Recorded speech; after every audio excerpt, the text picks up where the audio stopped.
First is sponsored by Ram Trucks, built to serve. Matches my tie. Good morning, everyone. Welcome to First Things First. I'm Jenna Wolf, Nick Wright, Brandon Marshall. Kevin Walls looked good. Brandon's got football. We got big basketball to talk about. Oh, yeah. Yeah, it's nice. He dresses for the occasion. Graphics. Yeah. Graphics, Christine did well music. with you. Our Jenna's stylist, wearing her everything holiday looks good. earrings. All of it. It all is just we look so good. festive today. I went with the festive. 3/4 inch white. Exactly. Big looks NBA great. news to start the show this morning. And obviously we got Giannis to talk about, but we're going to start with James Harden in Houston. 3 burning questions coming in here. Would James Harden play? That would be yes. How would he look in his preseason debut? That would be very okay. 12 points, 21 minutes. And third, what would he say afterward? Cricket. A resounding nothing from James Harden, the Rockets star, declining to speak to the media. Still hasn't said a word since requesting a trade out of Houston. But John Wall spoke. Take a listen to what he had to say. John, considering what you have to say carries a lot of weight, do you go into like recruit mode to try to keep him here? Are you talking to him about that sort of thing? What's happening when y'all have conversations that obviously we're not privy to?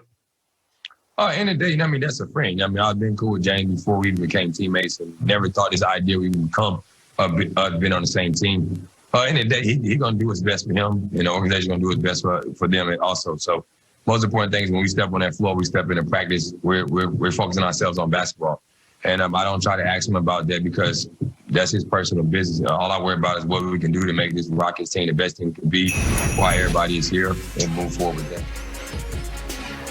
All right, so obviously we got ourselves a James Harden situation. Nick, moving forward, you expect this to get better or worse or stay the same now?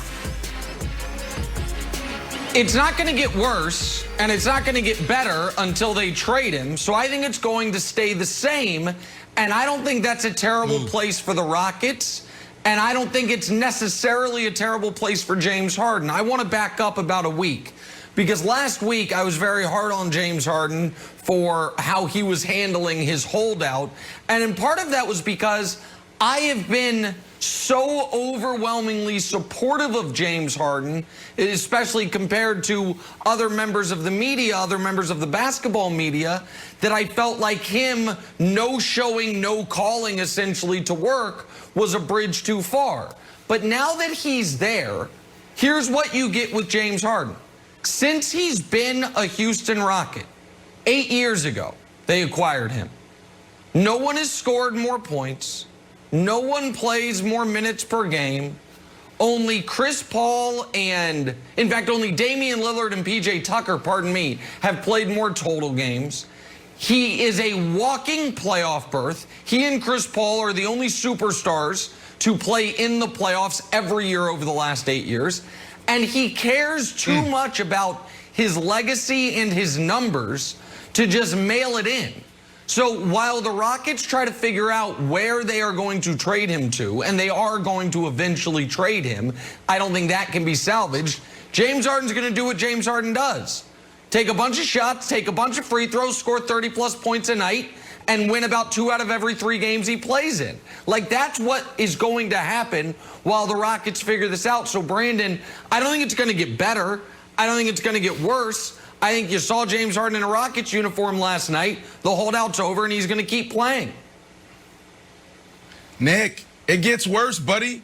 You know this. Whenever a player opts not to talk to the media, that's a bad sign. James Harden is going into year 12. He knows better. He knows how powerful the media is. For him to go from no showing, holding out, to coming in and not talking to the media, that's a problem. That's a sign that this thing is trending in the wrong direction.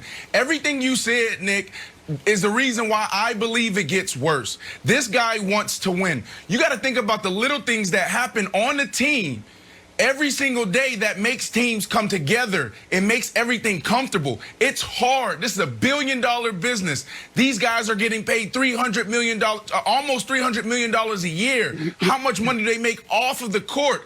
Like, these guys, right, when you come together, the handshakes, the camaraderie, the chemistry, that's what keeps things together. In the locker room, on the bus, while you're traveling. You're not going to see this. It's uncomfortable every single time James Harden walks in the building. The Houston Rockets said it best. They said they're willing to get uncomfortable late into the season. That's exactly what's going to happen. Because when you see this guy, does he smile? Should I smile back at him? Should I say hello? Those are things that happen. I've seen it time and time again in the National Football League. This is unprecedented in basketball, Wilds.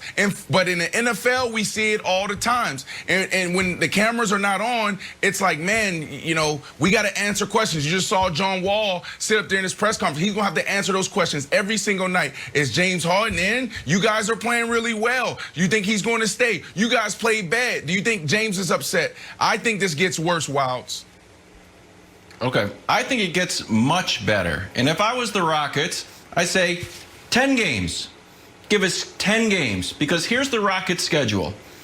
Thunder, Portland, Denver, 2 games against Sacramento. Let's give you 3-2 there. Not bad. Then the next 3 games. Mavs, Pacers, Magic. Let's give you 2-1. So now you're 5-3. You're winning games. And games 9 and 10 are home against the Lakers.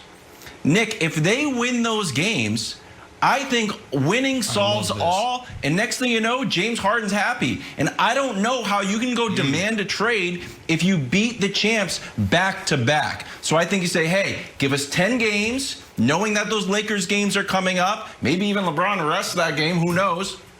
And then James Harden, I don't know how he could still have this level of motivation to leave, because they can't win if you beat the Lakers back-to-back on your home floor. Well, listen, I don't think the Rockets can win the title. I think James knows that. 2 points here. One is, Jenna, I feel like your opening question, is it going to get better, worse, or stay the same, could have also been asked about Kevin Wilde's tie situation, and in a huge upset, evidently the answers get worse. That thing might as well be over his right shoulder. I mean, my God, buddy, straighten the thing out. Like, what's going on? You're the one guy wearing a tie, and you can't get it straight. You're making it worse. Like I said, it's just getting worse. No. It's the mirror image thing. There you go. There you go, buddy. All right, now, as far as James Harden goes, I think that someone close to him or someone with the Rockets, it might be instructive for them to say, James, I know you have in your mind Anthony Davis. He was traded to the team he asked to be traded to, and it worked out great. Kawhi Leonard, though, was traded. Now, it worked out in the end, by the way, but nobody saw the Raptors coming. You had Paul George traded. Nobody saw Oklahoma. I'm talking about before the Clippers. Nobody saw Oklahoma City coming. Kyrie Irving, much like James Harden, gave a list of teams. Celtics weren't on it. Celtics are the one he goes to. Nobody saw that one coming. So James has expanded his list. Now it's Milwaukee, Miami, Brooklyn, Philly, again, trying to avoid LeBron's side of the bracket, which shows what a heady player he is. If I'm someone with the Rockets, I'm like, James, hey, man, that money might spend in Salt Lake City. It might spend in Sacramento. And so try not to upset the apple cart too much, because if you want a winning team, a championship caliber team, Jenna, to want you, you probably are going to have to be as good of a soldier as possible. And maybe his olive branch was showing up and actually playing. He just wasn't going to talk to the media. All right, much more on this still to come. We got to take a turn and talk some Saints now. They suddenly find themselves with a very important decision to make this weekend. Perhaps the most important. It's next. First things first.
out.